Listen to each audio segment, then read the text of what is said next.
गोवा म्हणजे महाराष्ट्राच्या एका जिल्ह्या एवढं राज्य असं नेहमीच ऐकायला मिळतं। साधारण 15 ते 16 लाख लोकसंख्या असलेल्या या राज्यात एकूण 2 जिल्हे होते।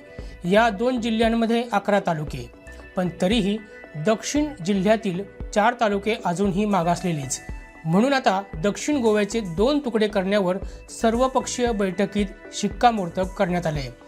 जिल्हा जितका लहान तितकाच त्याचा विकास करणं शक्य होतं असा सिद्धांत केंद्रीय नीती आयोगानं मांडला होता। त्याप्रमाणे देशात 120 नवीन लहान जिल्हे स्थापन करण्यात आलेत। यामध्येच गोव्याच्या या तिसऱ्या नव्या जिल्ह्याचा समावेश करण्यात आलाय।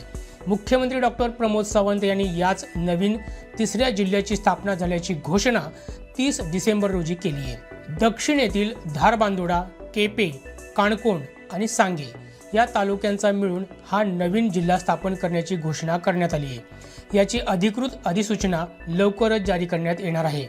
मात्र या जिल्ह्याचं नाव काय ठेवायचं यावरून सत्ताधारी आणि विरोधक यांच्यात बराच कात्याकूट सुरू आहे।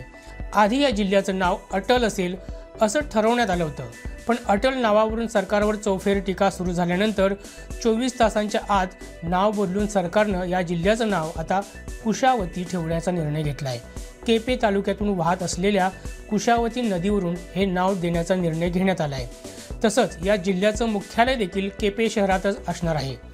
तिसऱ्या जिल्ह्याचा विकास करण्यासाठी आता केंद्र सरकारकडून अतिरिक्त निधी मिळेल। तसंच केंद्रीय योजनांचा अधिक प्रमाणात लाभ घेणं शक्य होणार आहे।